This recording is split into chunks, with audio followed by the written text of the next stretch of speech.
صباح السكر والهنا. ان شاء الله النهارده هنعمل اكله جديده. يلا بينا. هنزل بالطاسه بتاعتي، احط شويه زيت، هنزل ببصلايه متقطعه جوانح،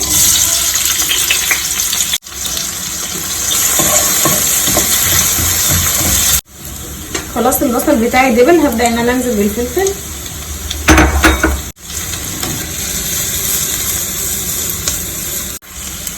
هنزل بالفراخ بتاعتي تتشوح مع البصل والفلفل،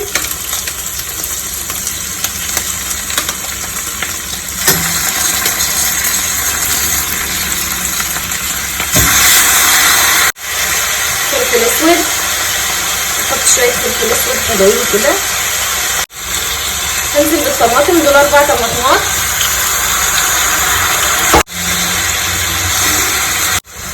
هنزل بمعلقتين كبار كاري،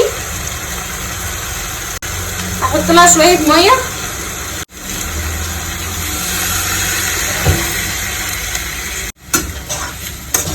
اقلبها كويس، هغطي عليها واسيبها تتسبك على نار هاديه، وكمان الفراخ تستوي. هنقلها هنا عقبال لما تستوي نعمل المكرونه. اول حاجه نشغل النار، هجيب شويه زيت، دول 6 طماطمات انا مقطعاهم قطع، هنزل بيهم كده، هحط واحده مرقه،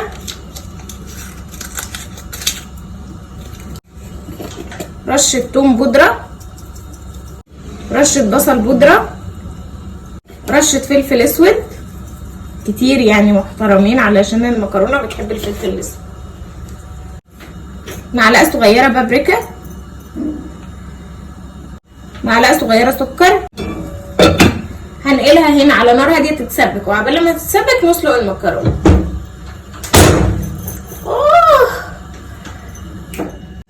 هحط بقى الميه بتاعت المكرونه علشان تغلي، هنزل انا بقى بالمكرونه،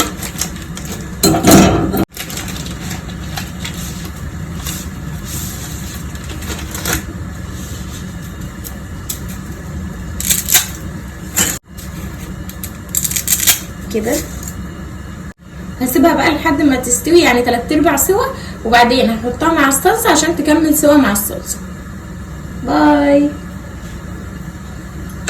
انا نقلت الصلصه هنا وحطيت المكرونه هنا، هبدا بقى ان انا اهرس الطماطم بتاعتي علشان تتسبك كلها مع بعض، عشان هيبقى فيه قطعه لسه ما استوتش، لسه ما اتهرستش، هيبقى فيه قطعه لسه ما اتهرستش، فهرسها بقى كلها مع بعض كده.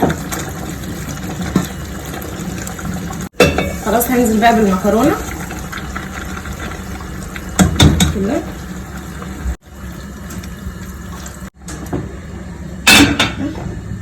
بسم الله.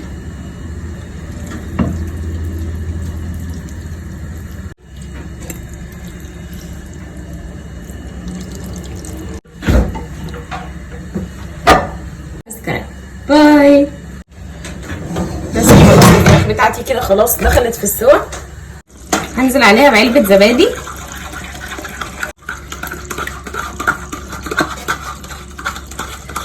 هحطها بقى في صينية واحطها في الفرن عشان تاخد وش. احطها بقى في صينية، ادي الصينية بتاعتي، هنزل بقى بالفراخ كده. يلا بينا بقى نشوف.